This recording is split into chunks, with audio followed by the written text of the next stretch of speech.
ਸਤਿ ਸ਼੍ਰੀ ਅਕਾਲ। ਅੱਜ ਅਸੀਂ +2 ਦੀ ਦੂਸਰੀ ਕਿਤਾਬ ਕਾਵਿ ਯਾਤਰਾ ਦੇ ਪਹਿਲੇ ਕਵੀ ਭਾਈ ਵੀਰ ਸਿੰਘ ਜੀ ਦੀਆਂ ਕਵਿਤਾਵਾਂ ਕੰਬਦੀ ਕਲਾਈ ਅਤੇ ਤਰੇਲ ਤੁਪਕੇ ਦੀ ਹਰ ਸਤਰ ਦੀ ਵਿਆਖਿਆ ਜਾਣਨ ਦੀ ਕੋਸ਼ਿਸ਼ ਕਰਾਂਗੇ। ਭਾਈ ਵੀਰ ਸਿੰਘ ਆਧੁਨਿਕ ਕਵਿਤਾਵਾਂ ਦੇ ਮੋਢੀ ਅਤੇ ਅਧਿਆਤਮਕ ਕਵੀ ਸਨ। ਪਹਿਲੀ ਕਵਿਤਾ ਹੈ ਕੰਬਦੀ ਕਲਾਈ। ਕੰਬਦੀ ਮੀਨਸ ਕੰਬਣਾ, ਕਲਾਈ ਦਾ ਅਰਥ ਹੈ ਗੁੱਟ, ਵੀਣਾ। ਇਸ ਕਵਿਤਾ ਵਿੱਚ ਕਵੀ ਨੇ ਇੱਕ ਰਹੱਸ ਦਾ ਵਰਣਨ ਕੀਤਾ ਹੈ। ਕਵਿਤਾ ਵਿੱਚ ਆਰੰਭ ਤੋਂ ਲੈ ਕੇ ਅੰਤ ਤੱਕ ਸੁਪਨੇ ਦਾ ਵਾਤਾਵਰਣ ਸਿਰਜਿਆ ਗਿਆ ਹੈ। ਸੁਪਨੇ ਵਿੱਚ ਜੀਵ ਰੂਪੀ ਪ੍ਰੇਮਿਕਾ ਦਾ ਮਿਲਾਪ ਪਰਮਾਤਮਾ ਨਾਲ ਹੁੰਦਾ ਹੈ। ਸੁਪਨੇ ਵਿੱਚ ਤੁਸੀਂ ਮਿਲੇ ਸਾਨੂੰ, ਅਸਾਂ ਧਾਗ ਲਵਕੜੀ ਪਾਈ। ਕਵੀ ਆਖਦਾ ਹੈ ਕਿ ਜਦੋਂ ਸਾਡਾ ਮਿਲਾਪ ਪ੍ਰੀਤਮ ਪਰਮਾਤਮਾ ਨਾਲ ਸੁਪਨੇ ਵਿੱਚ ਹੋਇਆ ਤਾਂ ਅਸੀਂ ਉਸ ਨੂੰ ਗਲਵਕੜੀ ਪਾਉਣ ਦੀ ਕੋਸ਼ਿਸ਼ ਕੀਤੀ। ਨਿਰਾ ਨੂਰ ਤੁਸੀਂ ਹੱਥ ਨ ਆਏ, ਸਾਡੀ ਕੰਬਦੀ ਰਹੀ ਕਲਾਈ। ਤੇ ਪਰਮਾਤਮਾ ਤੁਸੀਂ ਨਿਰਾ ਨੂਰ ਰੋਸ਼ਨੀ ਸਰੂਪ ਸੀ, ਜਿਸ ਕਾਰਨ ਸਾਡੀ ਪਕੜ ਵਿੱਚ ਨਹੀਂ ਆ ਸਕੇ ਤੇ ਸਾਡੀ ਵੀਣੀ ਕਲਾਈ ਬਾਂਹ ਜਿਹੜੀ ਹੈ ਕੰਬਦੀ ਹੀ ਰਹਿ ਗਈ। ਧਾ ਚਰਨਾਂ ਤੇ ਸੀਸ ਨਵਾਇਆ, ਸਾਡੇ ਮੱਥੇ ਛੋ ਨਾ ਪਾਈ। ਅਸੀਂ ਤੁਹਾਡੇ ਪੈਰਾਂ ਵਿੱਚ ਸੀਸ ਭਾਵ ਸਿਰ ਝੁਕਾ ਦਿੱਤਾ, ਸਤਿਕਾਰ ਵਜੋਂ ਪ੍ਰਣਾਮ ਕਰਨ ਦੀ ਕੋਸ਼ਿਸ਼ ਕੀਤੀ, ਪਰ ਫਿਰ ਵੀ ਮੱਥੇ ਨੂੰ ਤੁਹਾਡੀ ਛੋਹ ਪ੍ਰਾਪਤ ਨਹੀਂ ਹੋ ਸਕੀ। ਤੁਸੀਂ ਉੱਚੇ ਸਾਂ, ਅਸੀਂ ਨੀਵੇਂ ਸਾਂ, ਸਾਡੀ ਪੇਸ਼ ਨਾ ਗਈਆਂ ਕਾਈ। ਇਸ ਦਾ ਮੁੱਖ ਕਾਰਨ ਇਹ ਸੀ ਕਿ ਤੁਸੀਂ ਬਹੁਤ ਉੱਚੇ ਸੀ ਤੇ ਅਸੀਂ ਬਹੁਤ ਨੀਵੇਂ, ਜਿਸ ਕਰਕੇ ਅਸੀਂ ਅਸਫਲ ਰਹੇ ਤੇ ਤੁਹਾਡੇ ਤੱਕ ਪਹੁੰਚ ਨਹੀਂ ਸਕੇ। ਫਿਰ ਲੜ ਫੜ ਨੇ ਨੂੰਠ ਦੌੜੇ, ਪਰ ਲਾੜੋ ਬਿਜਲੀ ਲਹਿਰਾਂ। ਤੇ ਫਿਰ ਅਸੀਂ ਪ੍ਰੀਤਮ ਦਾ ਲੜ ਭਾਵ ਪ੍ਰੀਤਮ ਦੇ ਪਹਿਨੇ ਹੋਏ ਕੱਪੜੇ ਦਾ ਦੂਸਰਾ ਸਿਰਾ ਫੜਨ ਲਈ ਦੌੜੇ, ਪਰ ਪ੍ਰੀਤਮ ਦਾ ਇਹ ਲੜ ਇੱਕ ਤਰ੍ਹਾਂ ਨਾਲ ਬਿਜਲੀ ਦੀਆਂ ਲਹਿਰਾਂ ਦੀ ਤਰ੍ਹਾਂ ਸੀ। ਬਿਜਲੀ ਦੀ ਲਿਸ਼ਕੌਰ ਨੂੰ ਕੋਈ ਵੀ ਹੱਥ ਨਾਲ ਪਕੜ ਨਹੀਂ ਸਕਦਾ। ਉੱਡਦਾ ਜਾਂਦਾ ਪਰ ਉਹ ਆਪਣੀ ਛੋਹ ਸਾਨੂੰ ਗਿਆ ਲਾਈ। ਕਵੀ ਆਖਦਾ ਹੈ ਕਿ ਪਰ ਇਸ ਗੱਲ ਦੀ ਸੰਤੁਸ਼ਟੀ ਜ਼ਰੂਰ ਹੋ ਗਈ ਕਿ ਪ੍ਰੀਤਮ ਦਾ ਉੱਡਦਾ ਹੋਇਆ ਲੜ ਇੱਕ ਵਾਰ ਜੀਵ ਆਤਮਾ ਨੂੰ ਛੋਹ ਕੇ ਜ਼ਰੂਰ ਚਲਾ ਗਿਆ। ਮਿੱਟੀ ਚਮਕ ਪਈ ਫਿਰ ਮੋਈ, ਤੇ ਤੁਸੀਂ ਲੂਆਂ ਵਿੱਚ ਲਿਸ਼ਕੇ। ਕਵੀ ਆਖਦਾ ਹੈ ਕਿ ਪ੍ਰੀਤਮ ਦੇ ਉੜਦੇ ਜਾਂਦੇ ਲੜ ਦੀ ਛੋਹ ਪ੍ਰਾਪਤ ਕਰਕੇ ਮੋਈ ਮੀਨਸ ਮਰੀ ਹੋਈ ਬੇਜਾਨ ਸਰੀਰ ਵਿੱਚ ਜਾਨ ਆ ਗਈ ਤੇ ਸਾਡੇ ਲਹੂ ਕੰਡੇ ਜਿਹੜੇ ਹਨ ਉਹ ਖੜੇ ਹੋ ਗਏ। ਬਿਜਲੀ ਕੂੰਦ ਗਈ ਥਰਹਾਂਦੀ, ਹੁਣ ਚੱਕਾ ਚਾਂਦ ਹੈ ਛਾਈ। ਬਿਜਲੀ ਦੀ ਜਿਹੜੀ ਕੰਬਦੀ ਹੋਈ ਚਮਕ ਹੈ, ਕਵੀ ਕਹਿੰਦਾ ਹੈ ਕਿ ਹੁਣ ਉਹ ਲੰਘ ਗਈ, ਪਰ ਕਿੰਨੀ ਦੇਰ ਅੱਖਾਂ ਨੂੰ ਚੰਦਿਆ ਦੇਣ ਵਾਲੀ ਬਿਜਲੀ ਦਾ ਪ੍ਰਭਾਵ ਉਸ ਤੇ ਜ਼ਰੂਰ ਪਿਆ।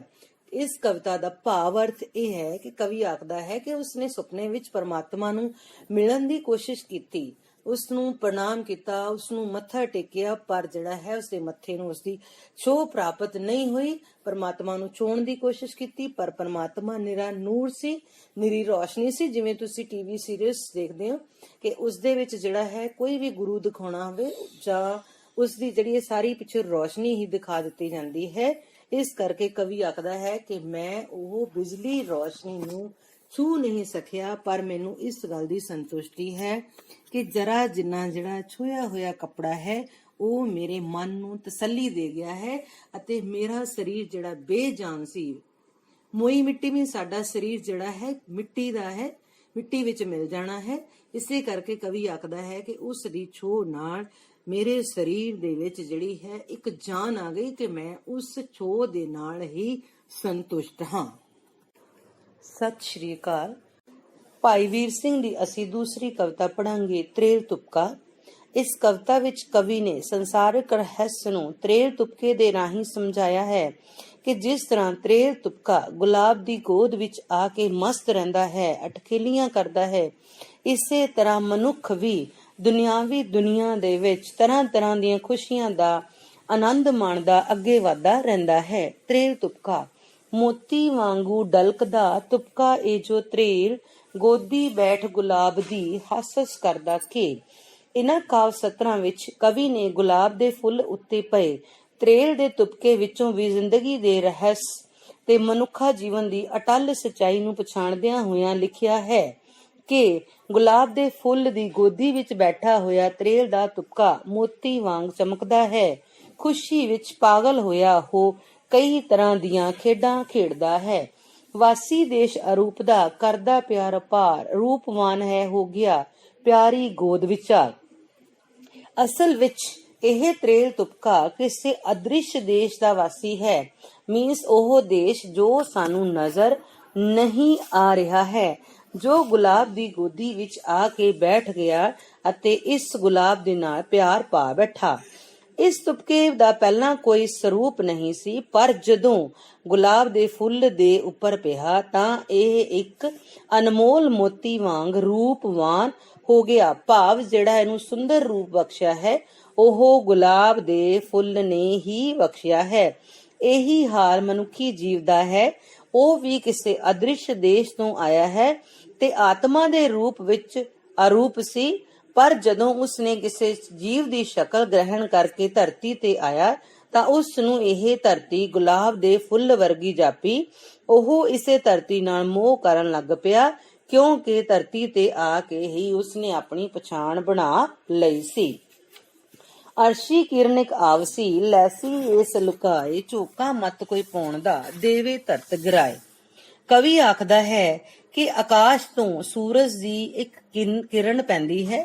ਮੀਨਸ ਜੋ ਹੀ ਸੂਰਜ ਦੀਆਂ ਗਰਮ ਕਿਰਨਾਂ ਜਿਹੜੀਆਂ ਹਨ ਧਰਤੀ ਤੇ ਪੈਂਦੀਆਂ ਹਨ ਤਾਂ ਉਹ ਗਰਮ ਜਿਹੜੀ ਕਿਰਨ ਹੈ ਉਹ ਇਸ ਨੂੰ ਆਪਣੇ ਆਪ ਵਿੱਚ ਲੁਕੋ ਲੈਂਦੀ ਹੈ। ਮੀਨਸ ਇਸ ਦਾ ਵਜੂਦ ਜਿਹੜਾ ਹੈ ਖਤਮ ਹੋ ਜਾਂਦਾ ਹੈ।